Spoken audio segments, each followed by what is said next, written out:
오늘 본문의 말씀을 가지고 기름을 준비하는 신자의 삶이라는 제목으로 하나님 말씀 전하도록 하겠습니다.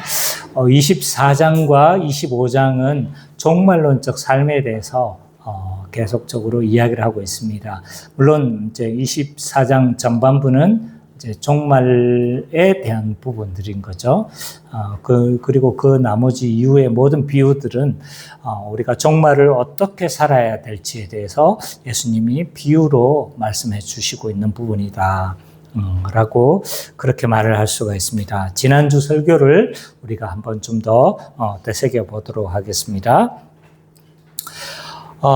먼저 지난주 이제 32절과 35절을 보면 예수님은 무화과 나무의 비유를 보고 때를 분별하라 라고 그렇게 말씀하셨습니다. 이 세대주의는 이 32절과 33절을 근거로 해서 예수님의 재림의 시기를 추측하려고 그렇게 합니다. 왜냐하면 무화과 나무를 이제 상징으로 이해를 해서 이제 이스라엘로 생각을 하는 거죠. 왜냐하면 실제로 무화과 나무는 이스라엘을 지칭한 때가 굉장히 많았거든요. 그래서 이스라엘을 상징하는 거다. 그래서 이 무화과 나무가 싹을 내고 잎을 내는 건 뭐하다는 거예요. 지금 이스라엘이 뭔가 살아나는 것 같고 뭔가 움이 트면 주님의 때가 가까운 줄 알라 이러니까 이게 그러니까 이제 1948년 이스라엘의 독립을 이 움이 트고 싹을 내는 그 사건으로 이제 이해를 하는 거죠. 움이 트고 싹이 났으니까 뭘 한 겁니까? 이제 곧 예수님의 재림의 때가 오지 않겠느냐. 그래서 실제로 어떤 시간을 특정을 했었습니다. 특정을 했었지만 빗나갔죠, 그죠? 어쨌든 이렇게 이제 이 세대주의는 이 말씀을 근거로 해서 종말의 어떤 특정한 시점을 좀 이렇게 추측하려고 그렇게 했습니다. 그러나 이 32절과 33절은 상징적으로 보아서는 안 되고 그냥 비유적으로 이해를 해야 된다. 왜냐하면 이제 문맥을 살펴보면 비유적으로, 상징적으로 했다기보다는 비유적으로 했다는 것을 알 수가 있습니다. 그래서 무화과 나무의 비유는 무화과 나무를 보고 사람들은 여름이 가까워왔다는 것을 추측할 수 있다는 거예요. 이처럼 신자는 시대의 징조를 통해서 뭐 할 수 있다는 겁니까? 예수님의 재림의 때를 좀 알 수 있는, 분별할 수 있는, 분별할 수 있을 것이다. 라고 그렇게 이야기를 하고 있는 거죠. 그러면서 36절과 44절은 재림의 시기는 특정할 수 없기 때문에 항상 뭐하라? 깨어있으라. 라고 그렇게 권면합니다. 그래서 계속적으로 이제 36절과 44절에서는 계속적으로 강조하고 있는 게 뭐냐면 재림의 때를 뭐 할 수 없다는 거예요? 알 수 없다는 걸 지금 계속 이야기를 하고 있는 거예요. 그러니까 앞에 그걸 어떤 상징적으로 이해를 해버리면 배치가 되는 거죠. 그죠? 그래서 상징적으로 봐서는 안 되고 비유적으로 봐야 된다. 그래서 어떻게 이제 재림의 시기를 알 수 없다는 게 강조가 되느냐? 36, 39절, 42절, 43절, 44절에서 재림의 시기를 특정할 수 없다.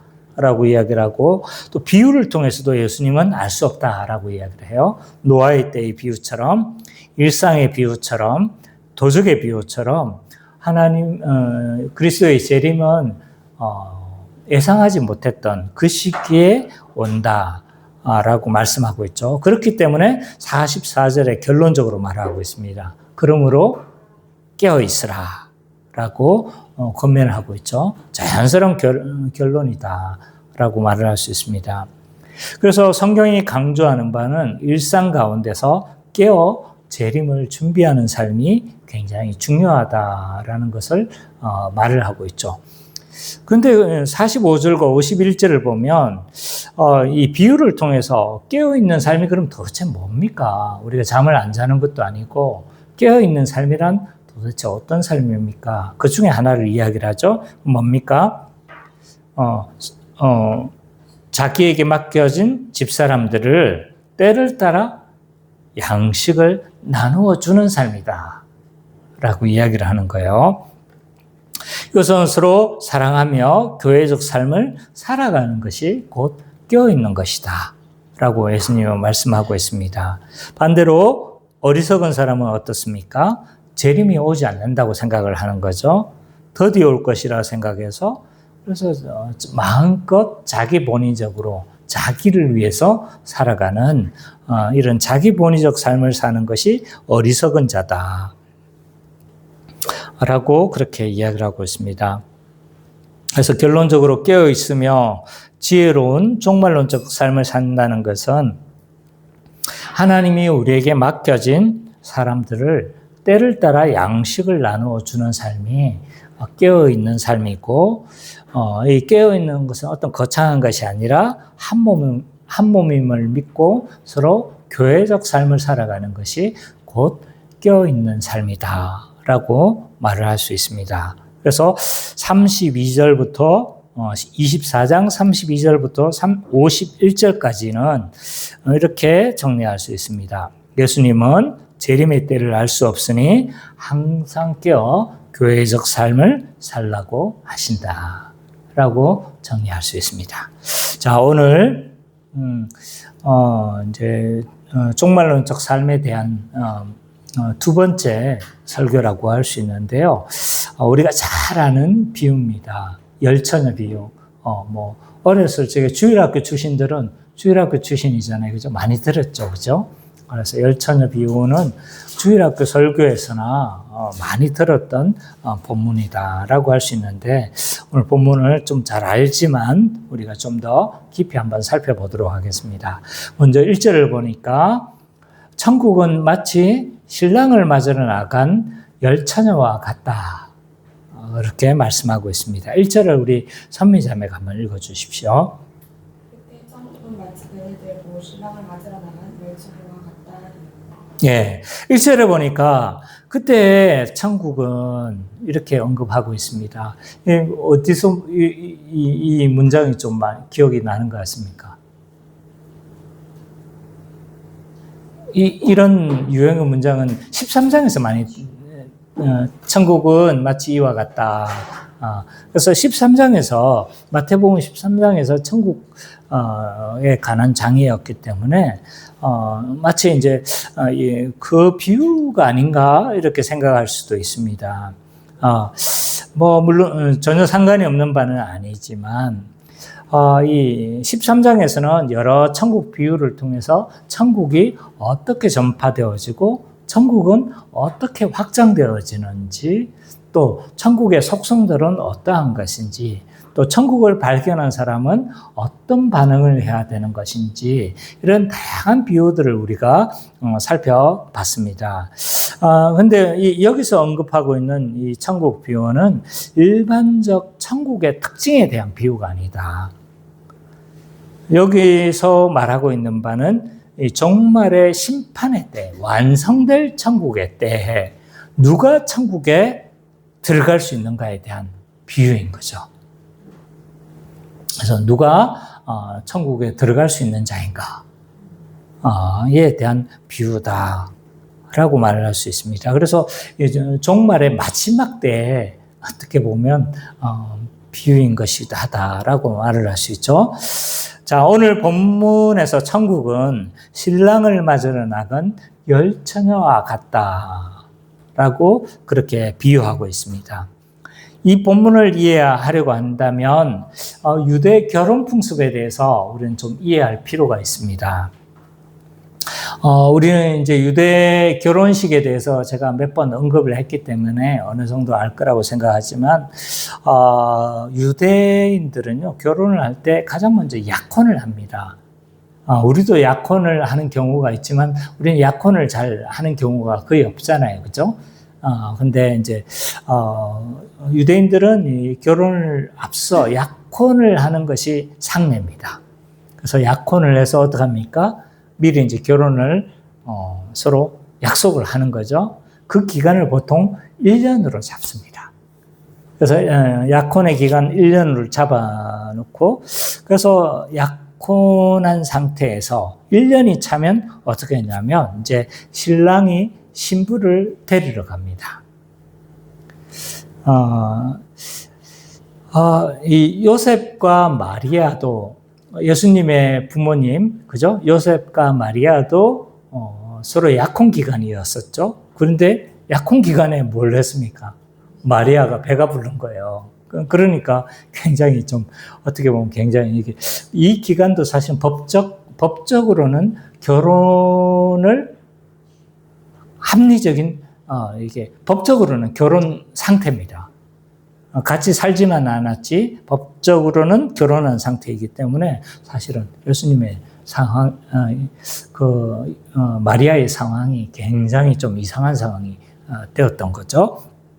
어쨌든 그건 좀 오늘 설교 부분이 아니니까 어쨌든 이 1년의 기간이 차면 이제 신랑은 신부를 데리러 신부 집에 갑니다. 그래서 신부 집에서 또 잔치를 해요. 막 잔치를 하다가 어느 정도 이제 저녁 때쯤 되면 이제 출발을 합니다. 출발을 해서 나오는 거죠. 그래서 저도 이런 결혼식을 좀 비슷한 결혼식을 저도 목격을 했거든요. 그래서 어렸을 적에 보면 이제 신랑이 데리러 옵니다. 그래서 신부를 데리러 와가지고 잔치를 하고 데려가가지고 말 타고 가고 뭐 이런 게 저 어렸을 적에 본 기억이 있거든요. 그래서 이제 신부집으로 데려가는데 해질녘쯤 되면 이제 신랑은 신부를 데리고 자기 집으로 데리고 오는데 신부 측에서 뭘 하냐면 상당한 거리 동안 뭘 하냐면 배웅을 해줘요. 같이 갈 때. 가지고 막 잘가 뭐 하면서 막 한참 동안 한 몇 킬로씩 걸어 나가가지고 잘 가라고 배웅을 합니다. 또 신랑 측에서는요. 또 이렇게 맞이하러 나갑니다. 맞이하러 나가가지고 오늘 열처녀처럼 이렇게 나가서 신랑을 기다리고 있는 거죠. 그래서 신랑이 도착하면 어떡합니까? 문이 닫혀요. 문이 닫히면서 이제 결혼 잔치가 벌어집니다. 보통 2주간 벌어졌다고 합니다. 그래서 상당히 오랫동안 했는데 우리 시골에서는 한 2, 3일 했던 것 같아요. 그래서 2, 3일 막 잔치해가지고 막 그래서 잔치 벌어지니까 우리는 뭐 눈치도 없이 맨날 가가지고 거기서 막 전도 씹어 먹고 뭐도 먹고 뭐 이런 잔치 분위기였어요. 그래서 이렇게 했는데 이제 신랑 집에서 잔치를 하고 이제 신방을 차려서 결혼 생활이 시작이 되어집니다. 여기서 등장하는 10처녀 중에 5처녀들은 그 잔치를 누리지 못했잖아요. 왜냐하면 문이 닫히는 풍속 때문에 그래요. 실제로 이제 문이 닫히면 이렇게 더 이상 결혼 잔치에 참석할 수 없는 상황이 되어집니다. 여기서 등장하는 10처녀들은요. 신부의 결혼잔치에 초대된 신부의 들러리들입니다. 그래서 이들의 역할은 뭐냐면 신부가 올 때 신랑과 신부 무리들을 뭐 한 역할입니까? 영접하는 역할입니다. 그래서 앞에 나가가지고 뭐 하면서 환영도 해주고 뭐 이런 필이 불었는지는 모르겠지만 뭐 하여튼 그런 거죠. 옛날에 시골에서는 이제 막 데리고 오면 막 한 보 움직이는데 돈 얼마씩 받아가고 뭐 이런 것도 있었어요. 어쨌든 그랬는데 그래서 오늘 본문은 이게 비유잖아요. 그러면 이 10처녀들은 도대체 누군가, 이들은 누구를 상징하는가라고 했었을 때 이 10처녀들은 그리스도인을 상징합니다. 신랑을 기다리는 누구예요? 신부인 거죠. 그래서 좀 교회를 상징한다 라고 그렇게 말을 할 수 있고 그리스도인을 상징하는 자들이다 라고 할 수 있는 거죠. 근데 2절과 5절을 봐보면 이들의 모습은 여러 면에서 서로 대조가 되고 있습니다. 5처녀와 5처녀. 10명 중에 5과 5이 서로 나뉘어지고 서로 대조가 되고 있다. 2절과 5절을 정기랑 제가 한번 읽어주세요. 그 중에 5은 미련하고 5은 슬기 있는 자라. 미련한 자들은 등을 가지되 기름을 가지지 아니하고 슬기 있는 자들은 그릇에 기름을 담아 등과 함께 가져갔더니 신랑이 더디움으로 다 졸며져 있어요. 예, 2절과 5절을 봐보면 이들의 모습은 여러 면에서 서로 대조가 되고 있는 거죠. 본문을 보면 슬기로운 자와 미련한 자로서 이 5명씩 양분되고 있어요. 미련한 5처녀들은 등을 가지되 기름을 준비하지 않았다 라고 이야기를 하고 있고, 슬기로운 5처녀는요 그릇과 함께 등과 함께 기름을 함께 가진 자로서 묘사를 하고 있다. 그래서 이 두 부류의 사람들에 대해서 본문은 굉장히 서로 대조하려는 의도가 강하다는 것을 알 수가 있습니다. 오늘 본문에서 미련한 자나 슬기로운 자나 공통적인 점은 뭐냐면 신랑을 기다린다는 점에서는 동일합니다. 그죠? 둘 다 신랑을 기다렸죠? 문제는 신랑이 예상 시간보다 굉장히 늦어졌기 때문에 문제가 발생한 거예요. 보통 신랑이 도착하는 시간은 저녁쯤입니다. 그러니까 이제 해가 지고 어느 정도 어두워지면 보통 이제 신랑이 도착을 합니다. 근데 오늘 본문의 배경을 살펴보면 예측했던 것보다 아주 늦게 도착했다는 것을 알 수가 있어요. 그래서 아마 자정 가까이, 그러니까 12시가 넘은 도착한 거예요. 보통 이럴 수가 없는 거잖아요. 그죠? 그러니까 굉장히 예상했던 것보다 굉장히 너무 늦어졌다는 것을 알 수가 있어요. 그래서 10처녀 모두 예상 시간보다 너무 늦어졌기 때문에 기다리다가 뭐 했다? 두 분이 다 깜빡 졸았다. 여기에서는 다 동일합니다. 그런데 이제 구분되어 좀 더 설명하겠습니다. 아마 이 졸았다는 것은 이 두 부류 다 졸았잖아요, 그죠? 두 부류가 다 졸았기 때문에 이 졸았다는 것은 이 교회가 종말이 지연되어짐으로 말미암아 교회가 당면한 어떤 이런 측면을 보여주고 있지 않나 이런 생각을 합니다. 2000년 교회 역사 가운데서 예수님의 재림은 예상했던 것보다 굉장히 지체가 됐어요. 그죠? 특히 초대교회 성도들은 자기들의 생전에 예수님이 재림할 것이라고 이해를 했습니다. 예수님이 약간 오해하게 만든 말씀들이 있거든요. 그러니까 그 당시 초대교회 성도들은 자기들의 생에 예수님을 재림을 다 볼 수 있을 것이라고 다 생각을 했어요. 실제로 누구도 바울 사도도 고린도전서를 보면 굉장히 임박한 종말의식을 가지고 있었다는 것을 알 수가 있어요. 근데 그 기간이 무려 얼마나 지금 지난 겁니까? 2000년이 넘었잖아요. 그것도 2000년하고 20년이 더 지났습니다. 지금 2030년이네요. 딱 올해가 26년이잖아요. 근데 실제 예수님이 태어난 게 BC 4세기로 보거든요. 약간 좀 중세에 잘못 계산한 부분이 있어요. 그래서 어쨌든 한 BC 4세기로 본다라면 한 2030년이 지금 지난 상황이다. 그러니까 이렇게 재림이 지연되어지니까 교회도 직면한 어려움들이 있는 거죠. 열처녀들이 졸았던 것처럼 우리도 뭐 할 수 있다? 주님의 재림을 기억하지 못하고 어쩌면 졸고 있는 모습일 수도 있는 것을 보여주고 있는 거죠. 더 이상 재림을 기다리지 않는 무리도 생겨납니다. 기다리다 지치면 안 올 것으로 단정하는 사람들이 많죠, 그죠? 그래서 예수님이 너무 안 오시니까 재림에 대해서 기다리는 것이 뭐 노골적으로 말을 하지 않는다 할지라도 어리석다고 생각하는 사람들도 있을지 모르겠습니다. 물론 이걸 공식적으로 누가 입 밖으로 내뱉겠습니까? 그러나 실제로 이제 이들의 그리스도인의 삶을 돌아보면 정말 예수님의 재림을 안 기다리는 것처럼 살아가는 사람들이 많거든요. 그러니까 입 밖으로 내뱉지는 않는다 할지라도 예수님이 재림하실 거에 대해서 거의 안 믿는 사람들이 굉장히 많이 있다. 예수님 당시에도 있었어요. 데살로니가 교회를 봐보면요, 예수님의 재림하시는 것을 어리석다고 조롱했습니다.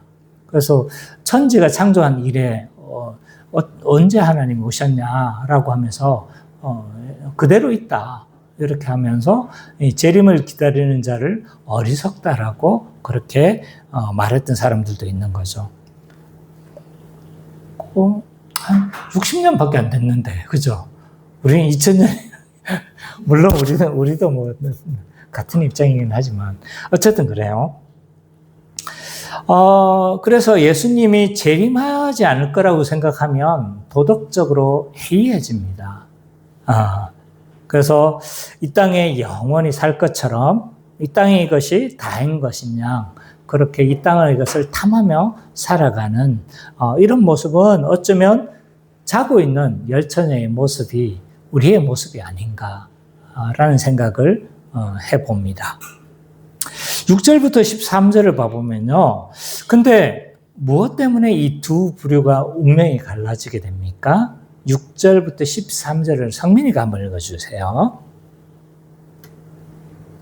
밤중에 소리가 나되 보라 신랑이로다 맞으러 나오라 하매 이 그 처녀들이 다 일어나 등을 준비할세 미련한 자들이 슬기 있는 자들에게 이르되 우리 등불이 꺼져가니 너희의 기름을 좀 나눠달라 하거늘 슬기 있는 자들이 대답하여 이르되 우리와 너희가 쓰기에 다 부족할까 하노니 차라리 파는 자들에게 가서 너희 쓸 것을 사라 하니 그들이 서러간 사이에 신랑이 오고 준비하였던 자들은 함께 혼인잔치에 들어갔고 문은 닫힌지라 그 후에 남은 처녀들이 와서 이르되 주여 주여 우리에게 열어주소서 대답하여 이르되 진실로 너희에게 이르노니 내가 너희를 알지 못하노라 하였느니라 그런즉 깨어있으라 너희는 그날과 그때를 알지 못하느니라.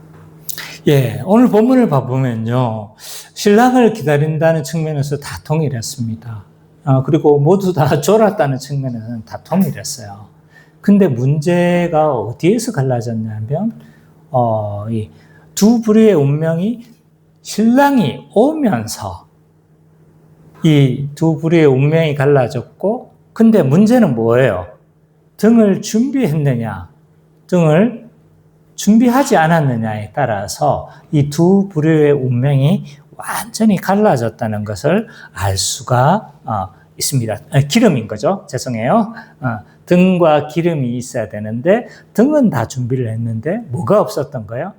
한 부류가 미련한 다섯 처녀는 기름을 준비하지 않았다는 것에서 이 문제가 발생했다라고 할 수가 있습니다. 그러면 여기서 이제 우리가 해석의 중요한 포인트가 뭐냐면 등은 무엇이고 기름은 무엇이냐가 중요한 해석의 포인트다 라고 할 수 있는 거죠. 그래서 이 열 처녀가 교회라면 등은 뭘까요? 등은 보통 어떻게 이해하냐면 외형적인 신자의 신앙생활입니다. 그러니까 둘 다 뭘 했던 거예요? 외형적으로는 신앙생활을 다 정상적으로 하고 있었다는 거죠. 뭐 다르게 해석하는 사람들도 있습니다. 그러나 보통은 이제 이렇게 해석하는 거죠. 그래서 그 두 부류다, 미련한 다섯 처녀나 지혜로운 다섯 처녀나 다 뭐였냐면 정상적으로 다 외형적인 신자의 신앙생활은 다 했다는 거예요. 11조도 다 정상적으로 했고 또 예배, 주일 성수도 다 지켰고 다 정상적으로 했다는 거예요. 근데 그럼 기름이 뭘까요?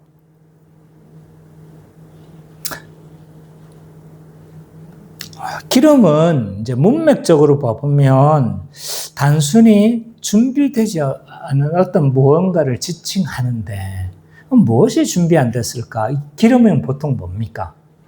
성경에서 해석할 때. 그렇죠. 보통 이 기름은 성경에서 등장할 때 보통 기름은 성령 또는 성령의 사람들에게 나타나는 뚜렷한 삶의 모습이라고 할 수 있는 거죠. 그러니까 정상적으로 신앙생활을 한 사람 둘 다 이게 예배드리고 외형적인 신앙생활은 둘 다 두 부류 다 정상적이었다. 근데 뭐가 없었던 거예요? 한 사람에게는 성령이 임하지 않은 사람들이 있고 또한 성령이 임하지 않음으로 말미암아 뭐가 없었던 거예요? 성령의 열매, 그로 인해서 성령이 내주하심으로 생겨나게 되어지는 이런 어떤 삶의 변화들, 또 성령으로 말미암아 나타나는 뚜렷한 어떤 신자의 모습들이 이 미련한 다섯 처녀들에게는 없었다는 것으로 해석할 수가 있습니다. 그래서 이 기름을 준비하지 않았다, 이 표현은요, 곧 이 사람이 신자의 증거가 없었다는 것으로 해석이 가능합니다. 근데 문제는 이런 기름을 준비하지 못한 미련한 다섯 처녀는 자신의 신앙의 문제를 너무 늦게 깨달았다는 데 문제입니다. 일찌감치 깨달았으면 기름을 빌려올 수도 있었고 뭘 할 수도 있었습니까? 어떻게 할 수가 있었겠죠, 그죠? 근데 너무 늦게 깨달은 거죠. 그래서 신랑이 도착했다는 소식을 듣지만 등불이 꺼져가지만 뭘 할 수가 없는 겁니까? 교체할 수가 없는 거죠. 맞이할 수가 없는 거예요. 그래서 이들은 종말의 때 굉장히 당황해했다는 거예요. 이게 문제였죠. 그래서 이 심판의 때에 다른 사람의 기름을 빌린다든지 또는 뭐 파는 자들에게 가서 이 기름을 사온다는 것은 불가능하기 때문에 이제 이들은 결혼잔치에 신랑의 그 결혼잔치에 참여할 수 없는, 그래서 지옥에 처해지는 좀 전형적인 이런 바깥 어두운 곳에서 그 표현이 있나요? 정확하게 그 없네요, 그죠? 본문에는 없지만 어쨌든 이들은 이제 그 하나님 나라의 잔치에 참여하지 못했다는 것을 통해서 이들은 지옥에 떨어졌다는 것을 좀 알 수가 있는 거죠. 추측할 수 있는 거죠. 그래서 우리도 재림의 때 어떻게 될 겁니까? 우리도 이제 다 그 등은 다 가지고 있는 상태인 거예요. 정상적으로 신앙의 상태, 정상적으로 신앙의 이런 모습들은 다 가지고 있는 거예요. 근데 우리가 재림의 때 하나님 앞에서 점검받게 되어질 것이 있다는 거예요. 그건 뭐냐면 기름이라는 거예요. 기름. 그러니까 신자로서의 증거를 찾겠다는 거예요. 예수님은 우리에게 너는 기름이 있느냐? 그래서 신자로서의 증거, 성령으로 말미암아 주어지는 여러 가지 신자의 삶과 변화들이 그런 신자로서의 증거가 너에게 있느냐는 것을 보게 될 거고, 그것으로 인해서 우리가 그리스도의 혼인잔치에 참여할 것인지 참여되지 않을 것인지 결정되어질 수 있다는 사실을 우리는 잘 명심해야 합니다. 여러분들은 이제 뭐 너무 당연하게 생각하실지 모르겠지만 오늘 본문에서 주목해야 될 것은 뭐냐면 기름을 준비하지 않는 자가 불신자처럼 산 자가 아니라는 사실을 명심해야 합니다. 막 떼먹은 사람이 아니라는 거예요. 이들은 신앙생활을 충실하게 한 사람들입니다. 외형적으로는. 그래서 주일 성수도 충실하게 했을 것이고 동일하게 종교적 행위들을 했을 것입니다. 그리고 그는 신랑이 왔을 때 주여 주여라고 온전한 신앙 고백도 한 사람입니다. 그래서 주님을 호칭하면서 주여, 주여라고 호칭을 했던 거죠. 그래서 기름을 예비하지 못한 미련한 5 처녀들도 예수 그리스도를 주라고 신앙 고백한 사람이라는 것 사실을 우리는 명심해야 되는 거죠. 근데 우리 주님은 뭐라고 말씀하고 있냐면, 나더러 주여 주여 하는 자마다 천국에 들어갈 것이 아니요 다만 하늘에 계신 내 아버지의 뜻대로 행하는 자라야 들어가리라 라고 말씀하고 있다는 사실을 기억해야 되는 거죠. 우리 주님이 재림하시면 이제 더 이상의 기회는 주어지지 않습니다. 기름을 살아갈 수 없는 상황인 거죠. 그렇게 우리는 무엇이 중요한가? 나는 기름이 있는 사람인가? 나는 기름을 준비한 사람인가가 점검하는 것이 굉장히 중요하다는 사실을 오늘 본문은 보여주고 있습니다. 곧 나는 참된 신앙인인가? 나는 참된 신앙인으로서 성령이 내 안에 내주하시는 증거가 있는가? 는 사실을 확인하는 것이 너무 중요하다는 사실을 잘 보여주고 있는 본문입니다. 그래서 1절과 13절은 이렇게 정리할 수 있습니다. 예수님은 종말의 때에 자신의 믿음이 참된지를 점검하여 재림의 때에 심판받지 않도록 주의하라고 하신다. 한마디로 평소에 자신의 믿음을 확증하라는 거예요. 평소에 자신의 믿음이 참된지를 확인하라는 본문인 거죠. 자, 오늘 이 말씀이 오늘 우리에게 어떻게 적용될 수 있는지에 대해서 한번 살펴보도록 하겠습니다. 첫 번째로, 교회 안에 유사 그리스도인들이 존재한다는 사실을 알아야 합니다. 오늘 본문은 우리에게 시사해 주는 바가 굉장히 많습니다. 왜냐하면 교회 안에 유사 그리스도인, 거짓 신자 또는 거짓 그리스도인의 존재를 인정해 주고 있기 때문입니다. 오늘 본문만 그렇지 않습니다. 앞에 본문에서도 어땠습니까? 지혜로운 종과 어리석은 종으로 나뉘어졌죠. 그죠? 둘 다 뭘 했던 사람입니까? 교회 안에 존재했던 사람들인 거죠. 뒤에 나오는 본문들도 다 마찬가지입니다. 그러니까 다 뭘 전제를 하고 있냐면, 교회 안에 참된 신자가 있고 참된 신자가 아닌 유사 그리스도인들이 있다는 사실을 오늘 본문은 보여주고 있고 증거한다는 사실입니다. 이런 유사 그리스도인이라는 용어는요, 제가 만들어낸 용어가 아니고 우리의 신앙의 선배들이 많이 사용했던 용어입니다.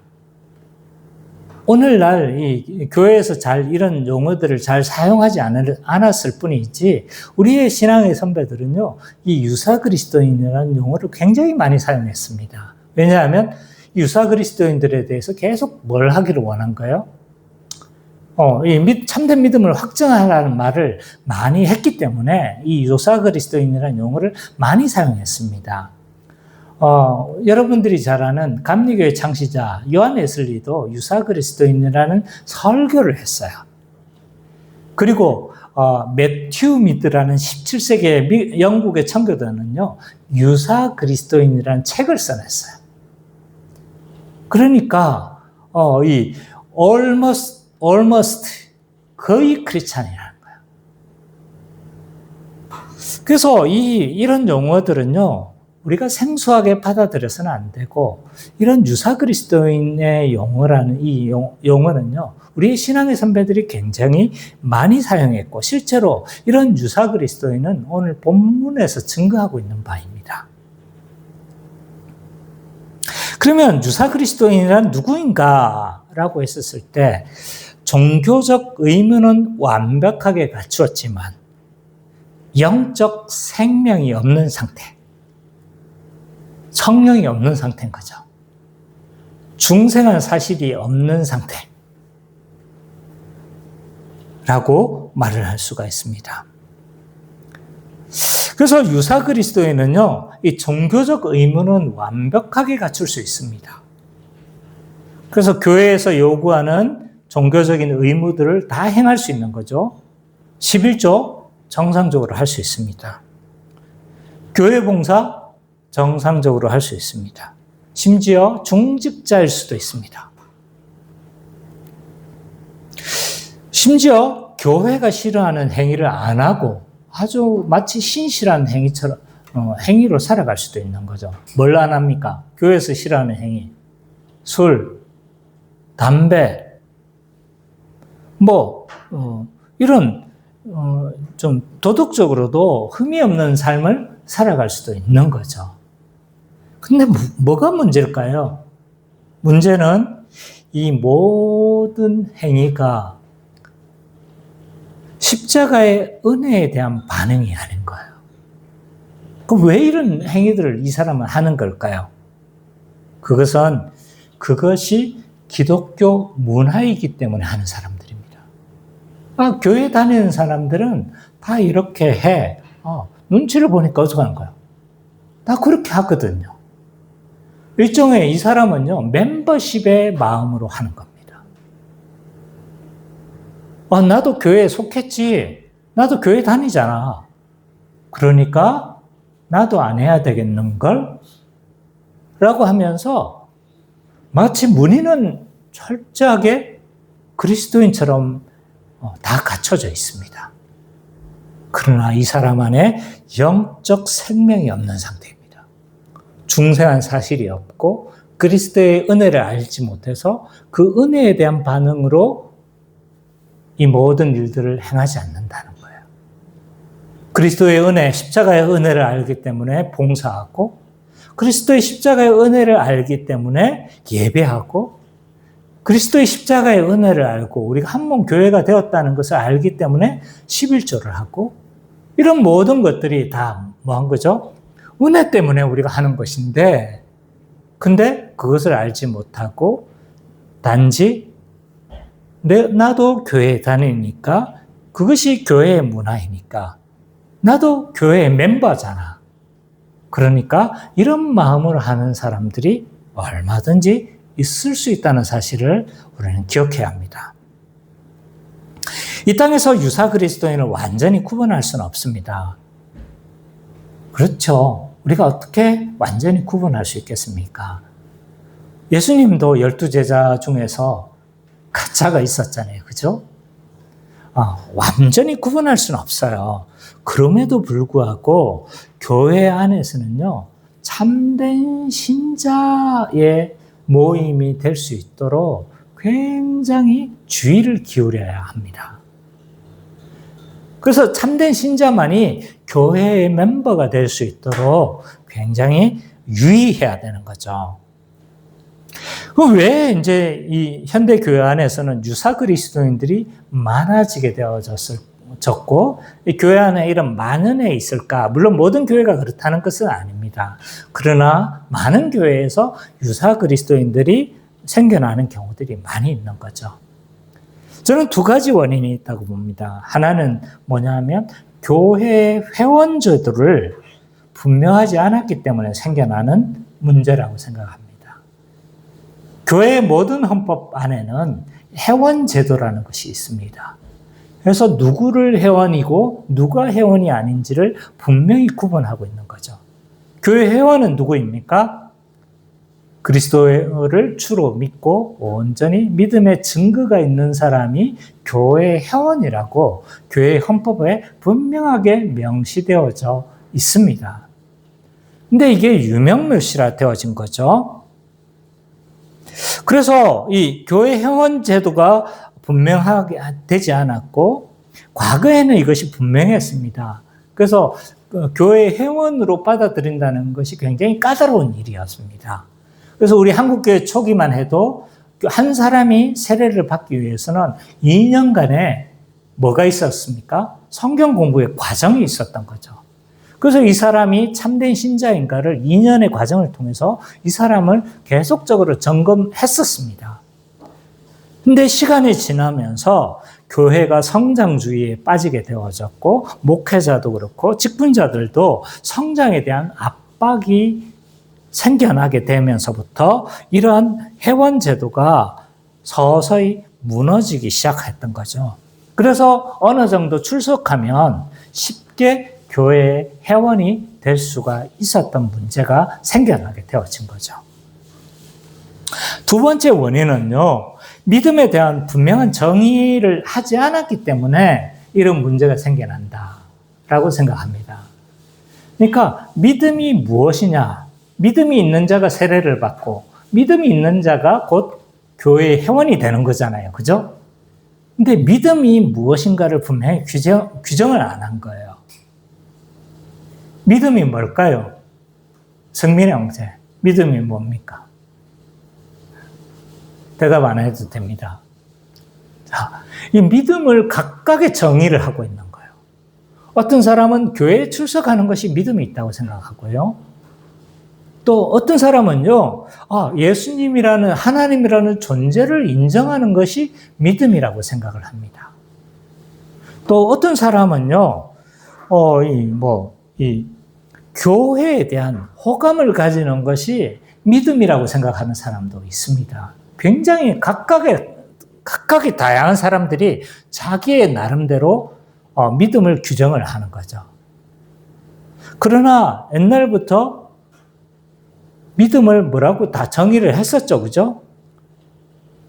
믿음은 지식, 동의, 신뢰로 설명해 왔지 않습니까? 그죠? 그래서 이 믿음에 대한 교리가 오해가 되어지면서 믿음을 분명하게 정의하지 않으니까 믿음이 있는 자가 분명하게 구분이 안 되는 거야. 그러니까 이 사람이 어느 정도 교회에 호감이 있으면 세례를 져버리고, 또 이 사람이 교회 출석을 잘하면 세례를 져버리고, 또 이 사람이 기독교에 대해서 호감을 가지고 있어. 그러면 세례를 져버리는 거죠. 그래서 믿음에 대한 분명한 정의가 이루어지지 않았기 때문에 생겨나는 문제이다. 어쨌든 이런 다양한 이유로 인해서 교회 안에 유사 그리스도인들이 많이 침투했다는 사실을 우리는 알아야 합니다. 그러면 이런 유사 그리스도인들이 교회에 어떤 영향을 미치게 되는가? 이것을 우리는 살펴봐야 합니다. 유사 그리스도인들이 교회 안에 들어오면요, 아무런 영향을 미치지 않는 것이 아닙니다. 이들이 함께 가지고 오는 세속주의를 우리는 알아야 합니다. 거듭나지 않고 성령의 내주가 없는, 그래서 성령으로 인해서 이 거듭나지, 중생하지 않는 영혼이 교회 안에 들어오게 되어지면 그는요, 착한 사람일지는 모르나 세속적 가치에 지배를 받고 사는 사람입니다. 그러므로 비그리스도인이 한 사람 들어온다는 것은 한 사람 분량의 세속주의가 들어오는 것과 동일합니다. 곧 이 말은 교회의 거룩을 잃어버린다는 말입니다. 점차 이런 사람들이 많아지고 이런 중생하지 않는 믿음의 증거가 없는 사람이 점점 교회 안에 들어오게 되어지면 이 사람들이 세속주의는 점점 눈덩이처럼 커지게 되어질 것이고 점점 세속주의는 교회를 장악해버립니다. 그래서 마치 성경의 원리로 교회가 운영이 되어지는 것이 아니라 세속의 가치로 교회가 운영이 되어지는 거죠. 그래서 세속주의는 대세가 되어져 버립니다. 이때 교회의 거룩은 심각하게 훼손되어진 상태가 되어지고 만다. 그래서 유사 그리스도인이 들어온다는 건요, 교회의 거룩을 잃어버린다는 것이고 교회가 세속주의로 빠진다는 것을 의미하게 되어지는 거죠. 또 하나 유사 그리스도인들이 교회 안에 들어오게 됐을 때 생겨나는 문제는 뭐냐 하면 공동체가 심각한 분열에 빠지게 된다는 사실도 알아야 합니다. 참된 성도는 무엇을 구합니까? 하나님의 뜻인가, 뜻이지 않은가를 심각하게 고려하고 그 하나님의 뜻대로 살려고 하는 사람이 신자입니다. 불신자는요, 유사 그리스도인은요, 그가 좋은 의도를 가지고 있다 할지라도, 그러나 그는 세속적 가치를 구하는 사람입니다. 그래서 하나님의 뜻과 세속주의는 어떻게 됩니까? 반드시 충돌하게 마련이죠. 그죠? 충돌이 생기면 신자는 화평을 구합니다. 근데 유사 그리스도인은요, 중생한 바가 없기 때문에 자기 본의적으로 살아가고 그는 자기의 뜻을 관찰하려고 합니다. 이때 누가 상처를 입을까요? 맞아요. 신자가 상처를 입습니다. 문제는 뭐냐면 신자는 하나님의 뜻을 구하고 자꾸 화평을 구하려고 하는데 불신자는 어떡합니까? 자기의 뜻을 구하고 계속적으로 뭘 하냐면 자기의 뜻을 관찰하려고 합니다.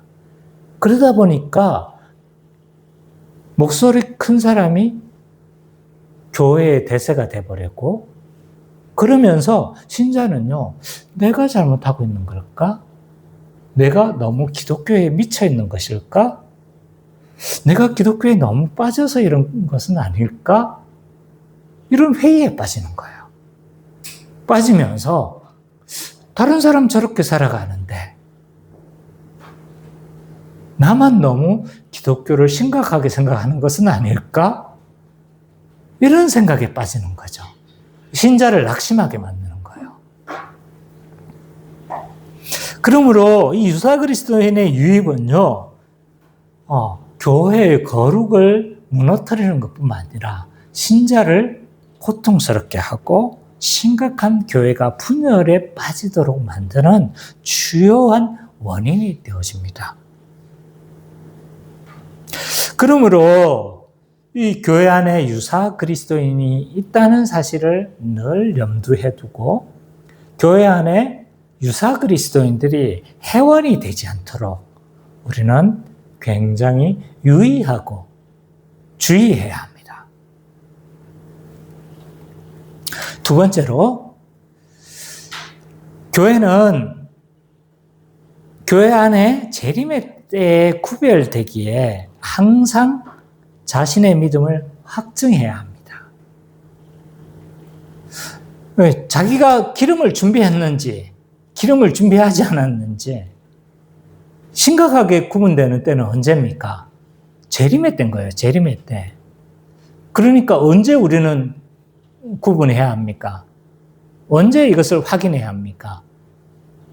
정상적인 때, 주님의 재림하기 전까지 우리는 항상 뭐예요? 나의 믿음이 참된지를 확증하고 확인하는 작업이 필요하다는 사실입니다. 기름을 준비하지 못한 미련한 다섯 처녀들은요, 이 문제점이 뭐냐면 너무 늦게 깨달았다는 사실입니다. 자기가 기름이 없다는 사실을 너무 늦게 깨달은 거죠. 신랑이 도착하고 나서야 자신은 기름이 없다는 사실을 심각하게 생각했던 거죠. 그래서 심판의 때가 되어서야 자기의 본질을 깨닫는다는 건 이 사람이 어떤 사람이라는 거예요? 미련한 사람이라는 거예요. 그래서 미련한 15처녀라는 말이 틀린 말이 아닙니다. 심각하게 미련한 거예요.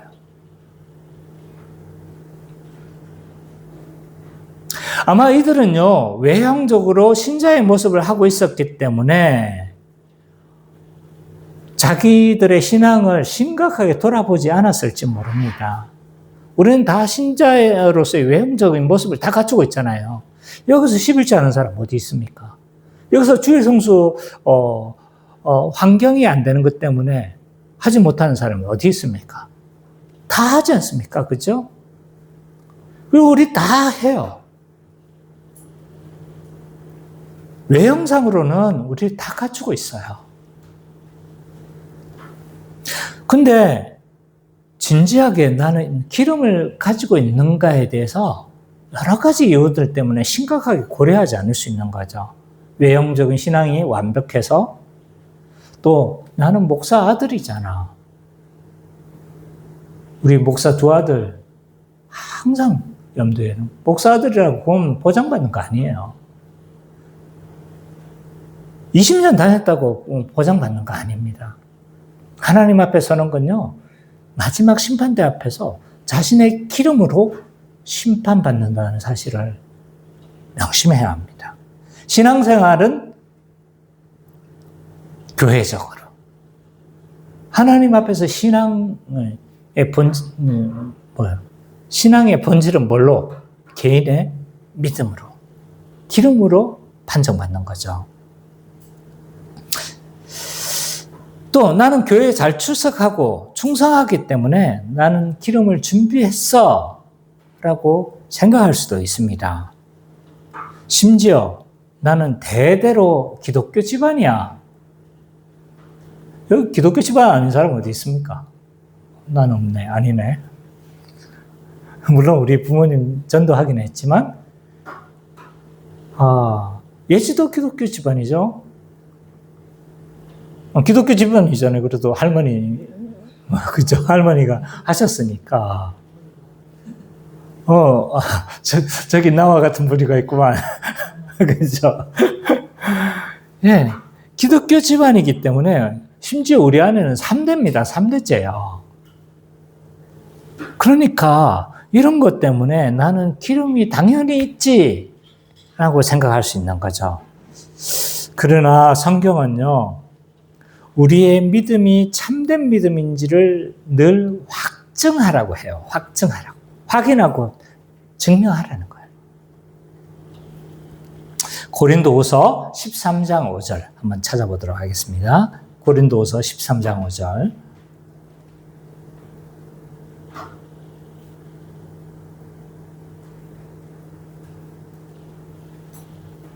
고린도후서 13장 5절. 같이 읽도록 하겠습니다. 시작. 너희는 믿음 안에 있는가? 너희 자신을 시험하고 너희 자신을 확증하라. 예수 그리스도께서 너희 안에 계신 줄을 너희가 스스로 알지 못하느냐? 그렇지 않으면 너희는 버림받은 자니라. 예, 오늘 본문에서 뭐라고 이야기를 하고 있습니까? 너희가 그리스도 안에 있는지, 믿음 안에 있는지, 너희 자신을 시험하고 너희 자신을 확증하라. 고 바울 사도는 권면하고 있습니다. 이처럼 성경은요, 스스로 믿음을 확증하라 라고 공고하고 있고 계속적으로 우리의 믿음이 참된지를 확인하고 증명하라고 그렇게 이야기를 하고 있는 거죠. 왜냐하면 이것이 우리의 영원한 운명이라는 표현이 좀 그렇지만 우리의 영원한 상태를 결정하기 때문에, 직결되어지기 때문에 이것을 확증하는 것이 굉장히 중요합니다. 그래서 우리가 믿음을 확증하는 것, 나는 참된 믿음인가를 확증하는 것은요, 파멸을 막기 위한 최종 안전장치다. 목사도 확증해야 돼요. 목사도요, 나는 참된 믿음을 가지고 있는가? 확증하고, 어느 누구라도 자신은 참된 믿음이 있는지를 확정해야 합니다. 왜냐하면 우리가 주님 앞에 심판대 앞에 섰을 때는 돌이킬 기회가 없다는 거예요. 열처녀처럼 신랑을 맞이하면 이미 그때는 돌이키지 못한다는 거예요. 이것이 문제예요.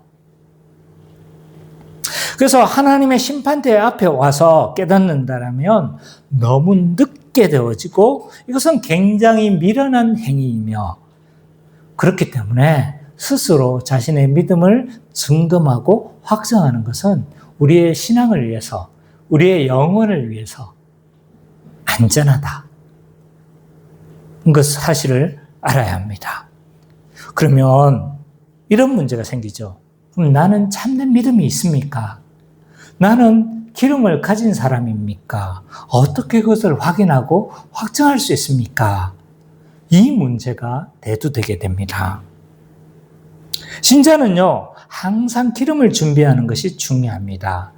그렇다면 기름이 무엇인가? 아까 이야기했죠? 성령의 사람에게 나타나는 삶의 증거다. 그러므로 나는 기름이 있는가를 확인해야 되는데 어떻게 할 수 있느냐? 전통적으로 우리는 신자가 나는 참된 믿음을 가지고 있는가? 나는 중생한 사람인가를 확인하기 위해서 두 가지 근거를 이야기를 했습니다. 그래서 교리적으로 객관적 증거, 주관적 증거, 이 두 가지를 항상 말해왔다는 겁니다. 객관적인 증거는 뭐냐면 나는 복음을 잘 알고 있으며 참된 믿음을 이것을 온전히 마음으로 믿고 시인하고 있는가라는 거죠. 그래서 우리는 객관적으로 복음을 잘 설명할 수 있어야 합니다. 복음이 무엇인지, 그리고 복음의 핵심적인 부분이 어떤 것인지 우리는 잘 알고 있어야 되는 거죠. 우리는 맹목적인 신앙이 되어서는 안 됩니다. 마치 어머니들이, 과거에 옛날에 어머니들이 아무 대상도 없고 아무 믿음의 내용도 없이 비나이다, 비나이다, 신령님께 비나이다. 이런 믿음이 되어서는 안 되는 거죠. 믿음의 대상이 없어요. 그분들에게는. 믿음의 내용도 없어요. 그냥 막연히 어떤 대상에게 하는 거죠. 근데 우리는 성경을 통해서 우리가 믿는 하나님이 어떤 분이시며 그분이 어떤 일을 하셨고 그리스도를 통해서 어떤 일을 이루셨는지를 우리는 잘 알고 있어야 되는 거죠. 그리고 이것을 확실히 믿고 그리스도를 주라 고백하고 있는지, 그리고 그 복음에 나는 믿고 의지하는 삶을, 나의 삶을 의탁하는 삶을 살고 있는지. 대학교 강의에서는 주로 이것을 주대심이라고 하죠. 그죠? 주대심의 삶을 살고 있는지. 이것을 통해서 우리는 객관적인 증거를 통해서 나는 복음을 알고 있고 복음을 정말 믿어 라고 확인해 봐야 되는 거예요. 이게 굉장히 중요합니다. 이걸 주로 여러분들은 보통 세례 시에 확인을 받았어요. 그죠? 세례 때 확인받았지만 더 안전한 것은 또 나는 계속 알고 있는지, 계속 믿고 있는지 계속적으로 확증하는 게 중요합니다. 두 번째, 주관적인 증거입니다. 믿는 자로서 믿음에 참된 증거들이 있는지, 나타나는 증거들이 있는지를 확인해 보라는 거예요. 가장 이 거듭난 사람임을 확인할 수 있는 가장 주관적인 증거는 뭐가 있을까요? 난 신자야. 이것 때문에 나는 신자라는 걸 확신할 수 있어. 주관적인 증거. 객관적인 증거를 말했고, 뭐가 있을까요? 첫 번째로, 사랑으로 나타납니다. 사랑. 신자는요, 성령이 내주하였고, 성령으로 말미암아 이제 율법을 행할 수 있는 삶을 살아갈 수 있는 자인 거죠. 그래서 율법의 핵심이 뭐예요? 하나님을 사랑하고 내 이웃을 내 몸과 같이 사랑하는 이 일들이 이제 가능해진 사람입니다. 그러므로 신자는요, 그 믿음의 참됨이 뭘로 드러나느냐? 사랑하는 삶인가? 정말 내 이웃을 한 몸처럼 여기고 한 교회로 여기며 한 가족으로 여기며 사랑하고 있는가? 로 드러납니다. 하나님의 사람이니까 하나님이 사랑이라고 하잖아요. 그죠? 하나님은 사랑이시라. 요한 1서에서 말씀하고 있잖아요. 그러니까 그의 아들이 사랑하는 것은 너무나 당연한 결과인 거죠. 또 하나, 성령으로 난 자는요, 성령의 9가지 열매를 맺기 마련입니다. 사랑, 희락, 화평, 오래 참음. 이런 사랑의, 성령의 9가지 열매를 맺고 있는가를 확인해 봐야 돼요. 물론 이것은 사랑이라고 한마디로 말을 할 수 있어요. 그렇지만, 나는 성령의 9가지 열매를 다 맺고 있는 사람인가, 나타나는가를 확인해 봐야 됩니다. 또 하나는요, 내가 지불하는 삶을 살아가고 있는가를 통해서 나는 중생한 사람인지 아닌지를 확인할 수가 있습니다. 왜냐하면요, 가짜 신앙은요, 절대로 자기를 위해서 살아가지, 그래서 이 거듭난 사람의 특징은요, 그리스도를 알기에, 그 은혜를 알기에 십자가의 길을 따라가는 거예요. 따라가는 사람입니다. 그러므로 이 사람은요, 항상 그리스도를 위해서 자기의 것을 희생할 줄 알아요. 그 대가지불의 삶을 살아가는 것으로 이 사람은 드러납니다. 마지막 한 가지를만 더 이야기해 본다라면, 이 사람은 하나님에 대해서 살아난 자이기 때문에 하나님의 말씀을 알기를 기뻐하는 자입니다. 그래서 늘 말씀을 듣는데 지겨워 죽겠어. 언제 끝나나? 설교가 언제 끝나지?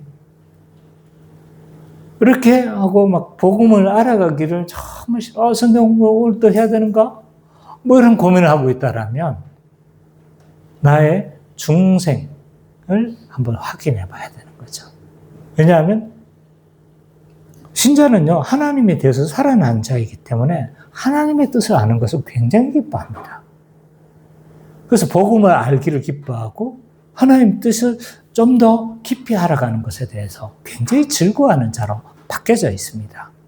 그러므로 이런 여러 가지 주관적인 증거들을 통해서 나는 중생한 사람이구나 확인할 수 있다는 거죠. 이처럼 나는 기름을 준비한 자인가? 오늘 본문을 통해서 잘 생각하시고 지혜로운 다섯 처녀처럼 참된 믿음을 소유해서 그래서 기름을 준비한 지혜로운 다섯 처녀처럼 그렇게 살아가는 우리 기쁨의 교회 모든 성도님 되시기를 간절히 축원합니다. 아멘.